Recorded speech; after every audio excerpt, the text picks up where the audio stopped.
Executive Vice President and General Manager David McGrath on the show this morning. Good morning, David. Good morning. Thanks for having me on, Andy. It's great to be here. How were we able to snag you on a week like this? I mean, yeah, it's a good question, but we're neighbors technically. I live right over in Kennebunk, so I'm on my way right by the studio, on my way out to the track, and I said to my communications team, I said, "You tell Andy I'll stop by personally and sit down and chat about the Mobil 1 301 race weekend."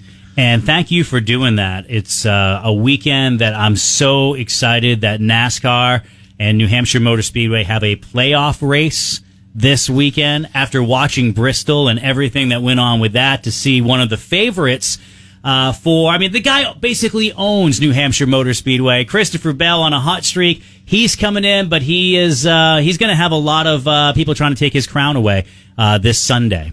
Yeah, there's no question that the Joe Gibbs Toyota had a fantastic first round. I mean, they swept the first three races, and my thought is that they're not going to slow down. I mean, they do really well at New Hampshire Motor Speedway. Christopher Bell is our defending race winner, and a lot of people forget a couple of months ago, Christopher Bell was part of our Goodyear tire test at the Magic Mile, where he lapped rang up another, an ungodly amount of laps. I think it was like 700 laps around the Magic Mile for those 2 days of Goodyear tire testing. Wow. So you think about all the energy and all the data that they were able to get from that, and then all those notes that they'll take, that I think there's no question that they'll be the team to be looking out for this weekend during the Mobil 1 301. So stay tuned. It's just one of the races that's going to be happening throughout the weekend. I think no matter what type of asphalt race fan you are, even if you're a dirt fan, we get some stuff for you too. Can you tell me about some of the other races that are going on this weekend starting on Friday? Yeah, absolutely. Friday night kicks off the Sig Sauer Academy Dirt Duels, which really, Andy, is three great classes of dirt racing. We've got the Sprint Cars of New England putting on a show,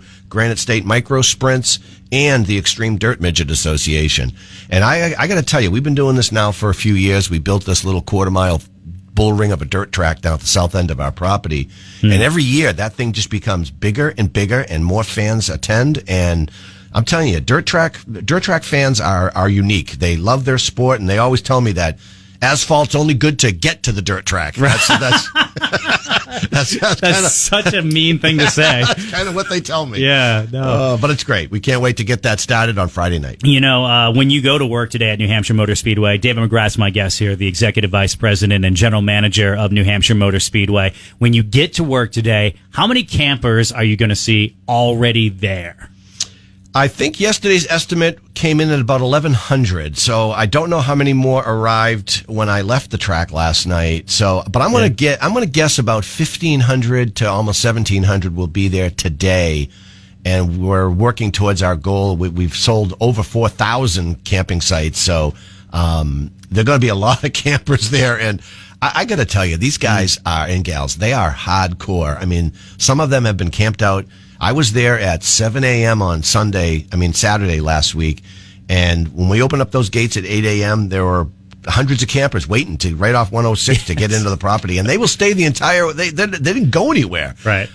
Which is really cool because we allow them to walk around the property pretty much, and just kind of see us as we bring the track to life and do all the finishing touches on all the things that we paint and grass logos and whatnot. It's kind of cool. They really do enjoy it, but it's quite a weekend, and we can't wait to welcome campers from all over the Northeast and frankly, Canada and all over the United States as well. We can't wait to host them. Free-range race fans. You let them walk around the property all week. We do. So the weekend's going to be great, too. I mean, I know in the past you've had that July date where it's always stinking hot.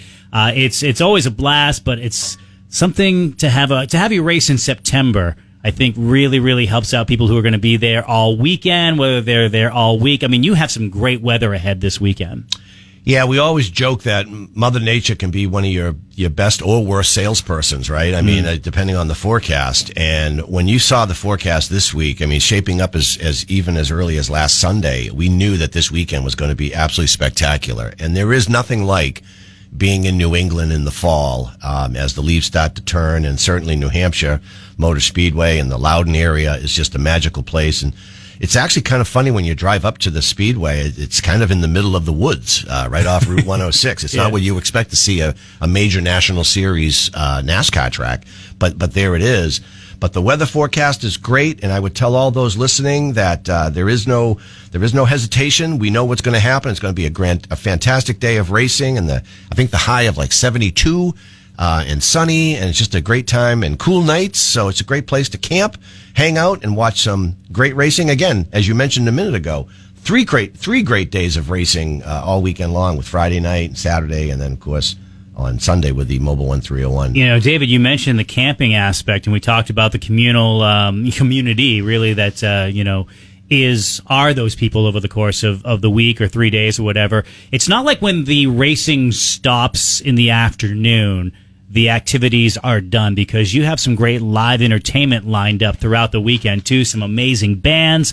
So people show up. They're going to get a great concert on Saturday night as well. I believe there's some stuff going on Friday. So it is an immersive experience, I would say.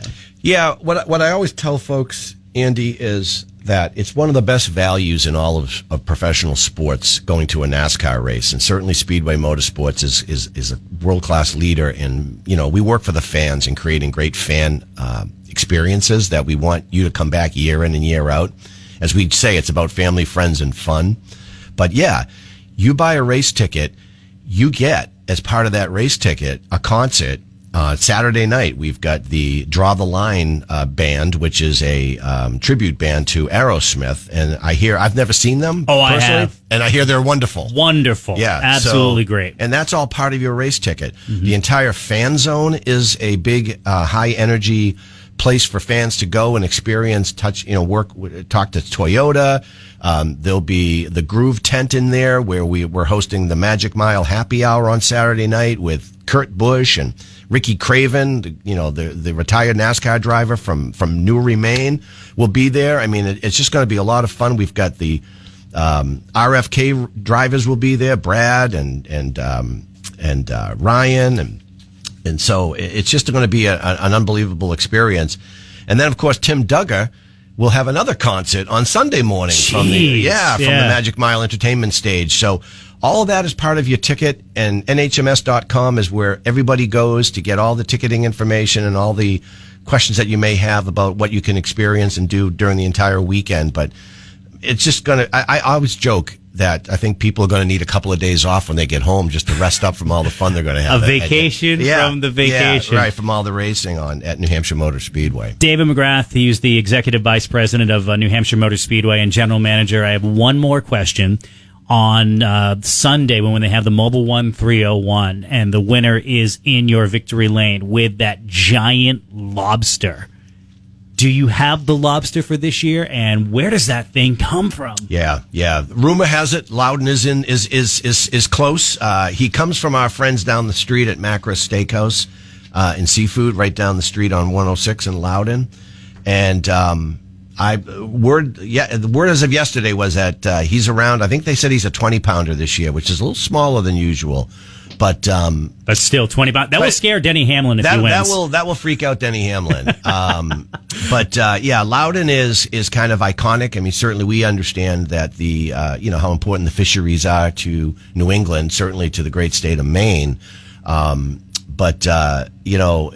showcase Loudon the Lobster, I think, is iconic, and I think it's one of the most recognizable trophies in all of NASCAR. So it's kind of cool that we do that. And, that's a great partnership we have with the McGrath folks, and everybody can, be ready to see Loudon the Lobster in Victory Lane. Who I hand it to, I'm not sure just yet, but my bet is it'll be one of the Joe Gibbs racing cars, but I could be proven wrong. One of my favorite moments of the last, dozen years in NASCAR is watching Denny Hamlin try to handle that lobster. It was comical. Well, they always think I'm handing, when I'm handing it to them, there's a little behind the scenes. Yeah.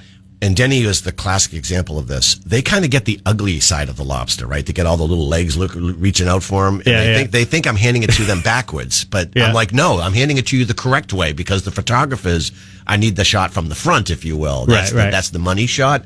But Denny was not a fan, to say the least. But that's just the way it works. All the Denny Hamlin haters loved that moment. It was really cool. David McGrath, thank you for being here. It is the Mobil 1301. Your County's morning show.